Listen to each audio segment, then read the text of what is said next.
33 long years after Diego Maradona lifted the Scudetto at the San Paolo, the city of Naples shines bright once again. After what feels like a lifetime of disappointment, close shaves, and devastation, the Neapolitans have finally been crowned again. If you're familiar with the tale of Napoli, you'll know that it has been a long coming. The Neapolitans have gone through fire, sweat, and mud to see this glorious day. But what really happened the last time Napoli were champions of Italy? Welcome to Football Pro. In this video, we're going to talk about the last time Napoli won the Serie A. This channel is dedicated to bringing you awesome, regular content in and around the beautiful game of football. Let's dive in! On April 29, 1990, Napoli clinched their second Serie A title in history with a goal scored from Maradona's free kick. Nobody thought it would take another 33 years for them to become champions of Italy again. But even their Maradona era of success was about 60 years in the making. Formed in 1926, Napoli had become one of the better sides in Italy, but they could not capture the league title. In fact, no team from the south could. The country was ruled by a northern hegemony of clubs like Juventus, AC Milan, Inter Milan, Genoa, and Roma. Naples' situation also matched the gulf in the city's economic and social conditions compared to the northern parts of the country. Naples was one of the poorest, most violent cities in Europe, and they needed a hero. Of course, not one to beat them up like Batman, but an inspiration, an idol, a saint. In 1983, a frustrated star had had enough of life in Barcelona. Diego Maradona did not live up to the expectations of the Blaugrana and looked for a fresh start, where they needed him. After he arrives in the city, a famous quote would go around stating that the city did not have a mayor, buses, or schools, but everything was fine because they had Diego Maradona. Boy,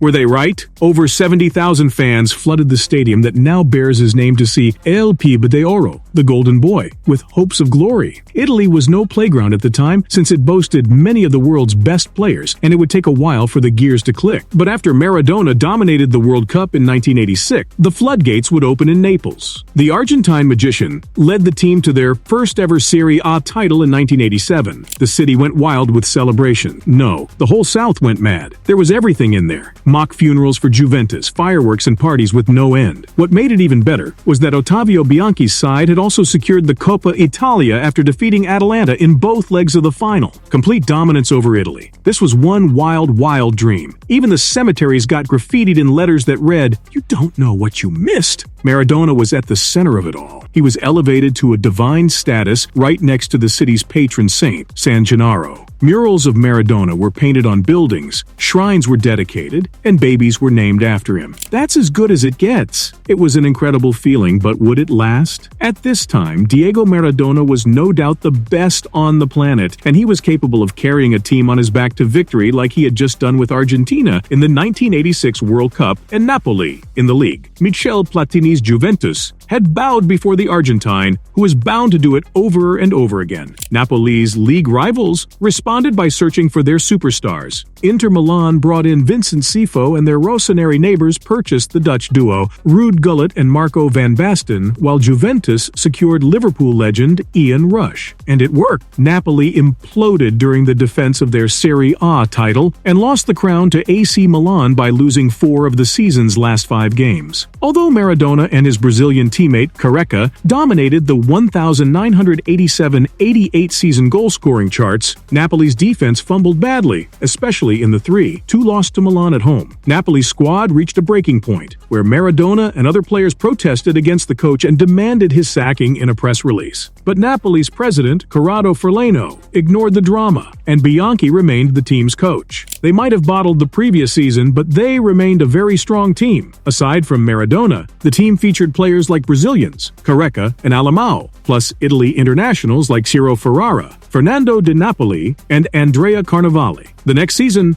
Napoli would finish second again, this time behind Inter Milan. But that season was still a special one. Napoli outdid themselves in the UEFA Cup, where they beat Juventus, Bayern Munich, and finally Stuttgart in the final to clinch the club's first ever European title. It was another mind-blowing feat from the Neapolitans. They had been bothered about proving themselves to Italy, but they had just beaten some of the best clubs in Europe. They were on top of the world. The streets went mad again for Maradona and his happy band. Nobody in Naples had ever witnessed this before, and the party of success was going going to go on. With their victory in Europe came a renewed hunger to win the league again. One thing was for sure, Napoli had come a long way from being target practice for the heavyweight. That summer, Ferlioni reinforced the squad with the experienced midfielder, Massimo Mauro, from Juventus. Italian wonder kid, Gianfranco Zola, also arrived from ASD Torres. Maradona was delighted that they finally signed someone shorter than him, and the pair became instant pals with Maradona. Across the country, their rivals were not letting up. Arrigo Sacchi's Milan had just won the first of their 2 consecutive European Cup and was looking to make a treble statement. The reigning champions, Inter Milan, reinforced their squad, with star striker Jurgen Klinsmann and Dino Zoff's Juventus were also eyeing the crown. The battle for Italy was on, and the 1989-90 season promised firework. Oh, by the way, a lot of hard work and care goes into these videos, so if you could help us out and click that lovely subscribe button, we'd greatly appreciate it. Don't forget to give this video a thumbs up too. Except Napoli had one major problem: Maradona. The Argentine had seen enough of Naples and wanted to leave. Why? Neapolitans loved Maradona a bit too much. He was even more loved than the city's patron Saint San Gennaro. Beyond the murals and shrines, he was literally worshipped and had no chance at a regular life. Maradona was mobbed everywhere he was seen and couldn't leave his house without a security detail. His entourage had to do his grocery and clothes shopping. Ties with the local mafia did not make things any better. The cocaine addiction had also taken a toll on him. Maradona needed to get away from Naples, and real quick. During the previous season, the president promised to release Maradona from his contract if they won the UEFA Cup. But when they did, Maradona was simply told to honor his contract till 1993. Maradona was now shackled to the club and things were far from smooth. Before the season began, Maradona left Italy without informing the club. When Napoli won the first 2 matches while their captain was in Argentina, he finally returned to Italy on September 4th with his personal trainer and physician to begin the new season. To the superstar's pleasure, a younger coach, Alberto Bigon, had replaced Bianchi. Maradona's first appearance was off the bench against Fiorentina when the team was down 2-0. After entering the pitch, he missed a penalty, but created 2 goals for his teammates to seal a 3-2 win for Napoli. With Maradona back in Naples, everything went smoothly. Ciro Ferreira marshaled the defense. Fernando de Napoli was the midfield engine, while Zola, Carnevale, Maradona, and Careca formed an incredible attack. With Napoli on top, Maradona returned to Argentina this time to tie the knot with his longtime fiancée, Claudia Villafañe, in Buenos Aires. Afterward, the team went on an unbeaten run that ended on December 30th, when they lost to Lazio away. During that stretch, they handed Milan a memorable 3-0 beating, with Maradona setting up 2 first-half goals for Andrea Carnevale before scoring a fantastic 3rd goal. But Milan was not letting up either. Napoli lost their second match of the season to Milan in a 3-0 spanking at the San Siro. That season, Milan's Marco van Basten scored 19 goals in the league ahead of Maradona's 16, to propel the Rossoneri to a second-placed finish. 2 matches later, Napoli met another loss at the San Siro, this time to Inter Milan. The title race was really going down to the wire, with Napoli and Milan shuffling places at the top of the table. On the final day, Maradona entered the pitch with his daughters in advance of the title party and delivered a masterful performance after. His free kick assist to Marco Baroni rounded off 5 wins in the last 5 games, and a second Scudetto for Napoli. But after the laughter comes tears. At the final whistle, Maradona was screaming and pleading for the club to let him go. "This is the down payment to be allowed to live my life. I want to live my life, please." But another round of wild parties drowned out the noise. Naples was the seat of champions once again, and they were getting used to it. A 3-year wait was long enough. Sadly, nobody knew it would take 33 years to get the next one. Thanks so much for sticking around until the end of the video. We hope you enjoyed it, but why stop now? Click this video right here for more awesome content.